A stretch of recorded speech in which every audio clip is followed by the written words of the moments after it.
The same characteristics of character and bravery.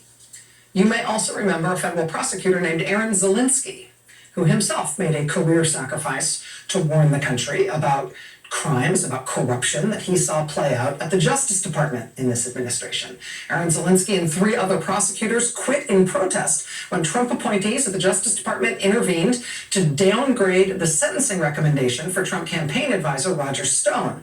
Aaron Zelinsky later testified that Roger Stone got special treatment from the Justice Department because he was a friend of the president's, and implicitly because the case against Stone pointed to him lying to investigators in part to protect the president. Now, Roger Stone has since been sentenced and then sprung anyway, saved from having to serve his prison sentence anyway after Trump commuted his sentence. But today we learned that Aaron Zelinsky's testimony was not for nothing. For one thing, it has led to an official Inspector General investigation into what happened there and why there was that top-level intervention from the Justice Department into Roger Stone's sentencing. NBC's Julia Ainsley and Ken Delanian reporting tonight that Aaron Zelinsky's allegations sparked the Justice Department's Inspector General to start investigating this matter, which of course raises immediate questions about what Attorney General William Barr is going to try to do there. I mean, if the investigation bears out what Aaron Zelinsky says happened in that case, Attorney General Bill Barr may himself be in the crosshairs of that investigation as the Inspector General develops that case. That should be very interesting. You should also know that the way these things are structured, the Inspector General is, at the end of these things, is supposed to report both to Congress and to the public on any wrongdoing they find in an investigation like this. So watch this space. Like I said, there's a lot going on tonight. But there's, I also want to talk about the news that broke today that I've been working on this all day. I've read everything that's come out about it. It still strikes me as too weird to be true. But apparently it's true. 6 months ago, the New York Times reported that the FBI came up to Capitol Hill and gave members of Congress a warning. A briefing warning about this guy. It had come to the FBI's attention that members of Congress were in touch with this guy, a former Ukrainian official, and they were trying to get information from him for various congressional investigations. The FBI tried to put a stop to that. The FBI came up to Capitol Hill and warned members of Congress from both parties that it was a bad idea to take information from this guy. Quote, in March, FBI officials warned lawmakers in a briefing that it had concerns that Andrei Telizhenko was a conduit for Russian disinformation.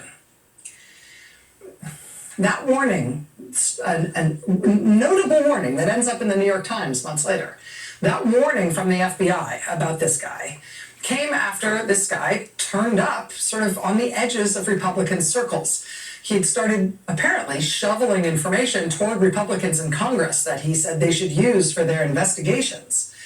He also appeared in a truly bananas pro-Trump pseudo-documentary hosted by former Trump campaign staffer Michael Caputo. Now, Michael Caputo is a guy who's worked forever with the aforementioned Roger Stone. The FBI says the big beardy Ukrainian guy here, who we put in his documentary, is running a Russian disinformation campaign targeting the United States, and they've warned lawmakers to not take anything from this guy and not believe anything that he said. But there he is in this weird documentary that Michael Caputo made that ran on pro-Trump far-right TV during the impeachment. Michael Caputo turns up in weird places in the Trump universe. He also featured in one of the strangest sidebar stories of the Mueller report. Michael Caputo and Roger Stone both apparently lied to the Intelligence Committee when they testified in the Russia investigation. When both Caputo and Stone told the committee that they had definitely never had meetings with anybody Russian about trying to get Hillary Clinton's emails. That's what they told Congress as part of the congressional Russia investigation. But then when Caputo was asked the same question by prosecutors, and he was shown text messages they had obtained that showed that, in fact, He had set up a meeting with a Russian guy who was offering to sell hacked Hillary Clinton emails during the campaign. Michael Caputo and Roger Stone both said, "Oh, geez, did we lie to the Intelligence Committee about this? I'm terribly sorry. We just completely forgot that we had talked to this Russian guy who was offering to sell us stolen Hillary Clinton emails." Completely slipped both of our minds. That was a really weird sidebar in the Mueller report. Then this summer, the Senate Intelligence Committee puts out its big report on Russian interference in the 2016 election. And in that report, this is this 1,000-page report that came out a few weeks ago, we got all this new information about the Trump campaign chair, Paul Manafort, from 2016 and his links to Russia, all laid out in very, very stark terms. And once again, this guy, Michael Caputo, pops up there too. This is from the Senate Intelligence Committee report. Paul Manafort, quote, conducted influence operations that supported and were a part of Russian active measures campaigns, including those involving political influence and electoral interference. Quote, Manafort's relationship with Russian government-aligned interests began with his introduction to Oleg Deripaska, an oligarch, in approximately 2004. Since at least that time, Deripaska, the Russian oligarch, has acted as a proxy for the Russian state and intelligence services. Deripaska has managed and financed Kremlin-approved and directed active measures campaigns, including information operations and election interference efforts. Deripaska has conducted these activities in an effort to install pro-Kremlin regimes, to control local economies and politicians, and to strengthen Kremlin-aligned power brokers across the globe.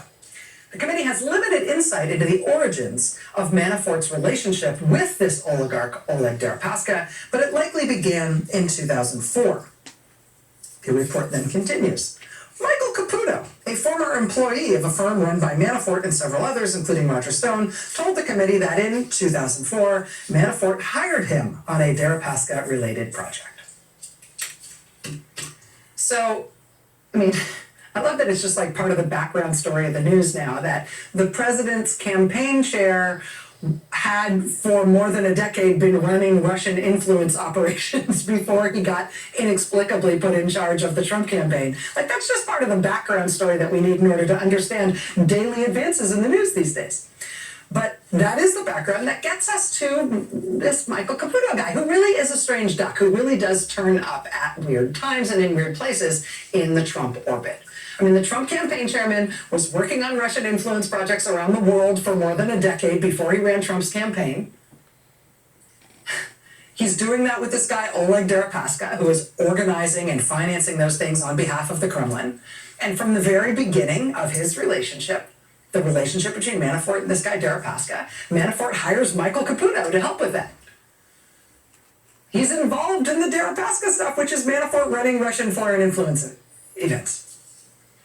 Caputo then ends up also working on the Trump campaign, where he sets up Roger Stone to meet with a Russian guy to get Clinton emails. Roger Stone later gets sentenced to prison for lying about his contacts with Russian interests during the campaign and trying to get Clinton emails. He's set to go to prison for a long time after his convictions, until the Justice Department and the White House intervened to spring him, and that is now under investigation. Caputo also apparently lied about those contacts with some Russian guy offering to sell Clinton emails, but somehow he miraculously escaped ever being charged. Caputo then goes on to make a bizarre pro-Trump, anti-Joe Biden documentary featuring a star witness who the FBI says is a Russian agent selling Russian disinformation that definitely nobody should buy in the United States. He is a weird guy who turns up at weird points, often with a weird connection to Russia and to people getting convicted of serious felonies.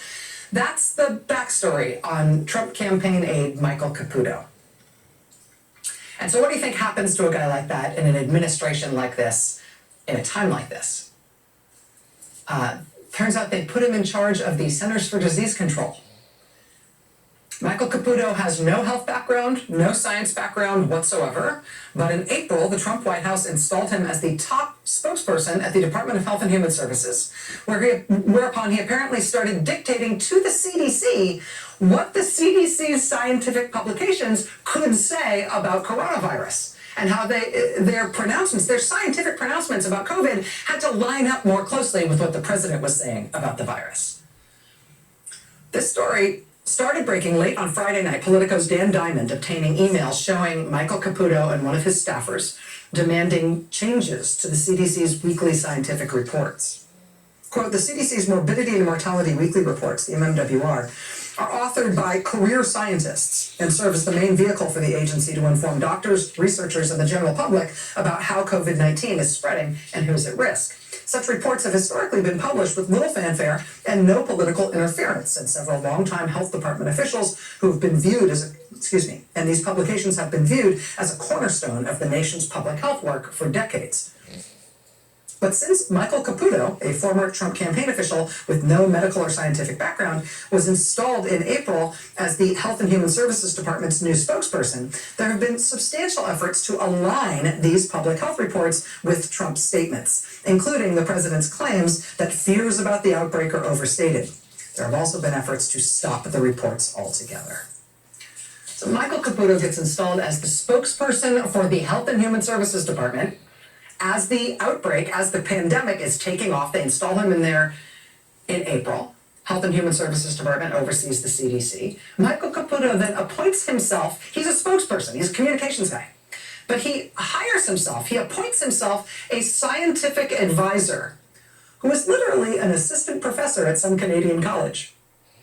But armed with that scientific expertise, Caputo then seeks to overthrow the CDC. Caputo and this guy, his science advisor, the assistant professor, start telling the CDC that the CDC is no longer allowed to publish its COVID science anymore. Everything has to go through Michael Caputo and his friend. One of the emails that Politico got is Caputo's guy, his scientific advisor, saying this to the CDC, literally being smart enough to put it in writing. Quote, the reports, meaning MMWR reports, must be read by someone outside of CDC like myself. And we cannot allow the reporting to go on as it has been. Nothing to go out unless I read and agree with the findings, how they, CDC, wrote it, and I tweak it to ensure it is fair and balanced and complete. Nothing to go out unless I read and agree, says assistant professor at Canadian College, hired by the guy who plays the role of Forrest Gump in the Mueller report. The Washington Post and the New York Times soon followed with confirming reports, adding more detail as to just how this guy, Michael Caputo, and his team have not just pushed, they have succeeded in getting the CDC to change its language in its weekly scientific reports, and he has succeeded in substantially delaying CDC reports on things like transmission of COVID between children, which might be important for policymakers and decision makers thinking about, whether to put kids back in school together. They also succeeded in substantially delaying a CDC report on how hydroxychloroquine isn't actually a snake oil miracle cure for COVID, no matter what you might hear from Fox News hosts about it. So the reporting starts Friday night, gets developed over the weekend, Washington Post, New York Times, and then this arrives.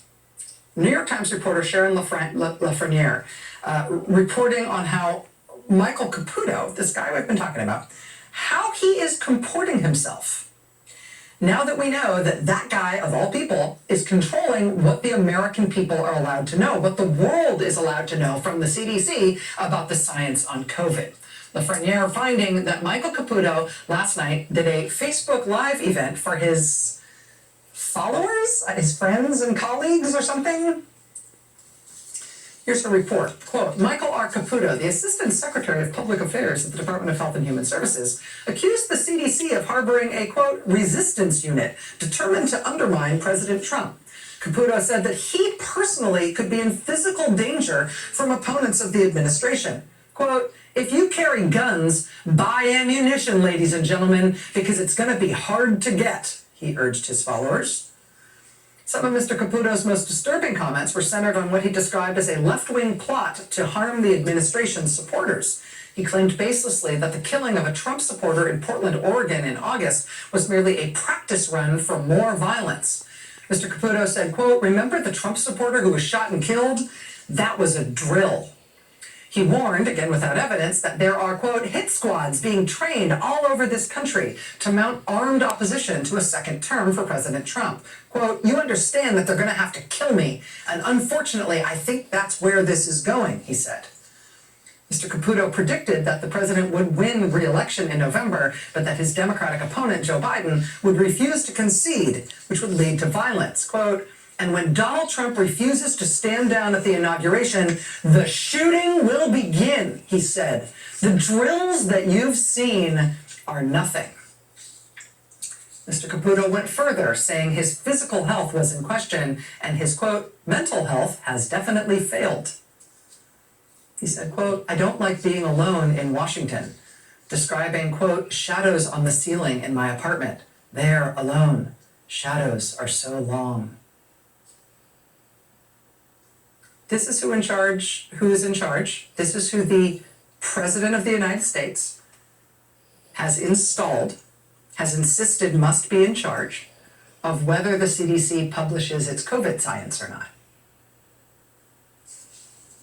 "The shadows on the ceiling in my apartment, they're alone. The shadows are so long. The drills that you've seen are nothing. When Trump refuses to stand down at the inauguration, the shooting will begin. Buy ammunition." This is who they've got deciding whether or not the CDC can publish scientific information on the coronavirus. In response to this reporting, Ms. Lafreniere notes that there's no sign that Michael Caputo's job is in danger. Why would it be? Why shouldn't that be the guy in charge of releasing scientific information on the global pandemic? Hold on. More to come.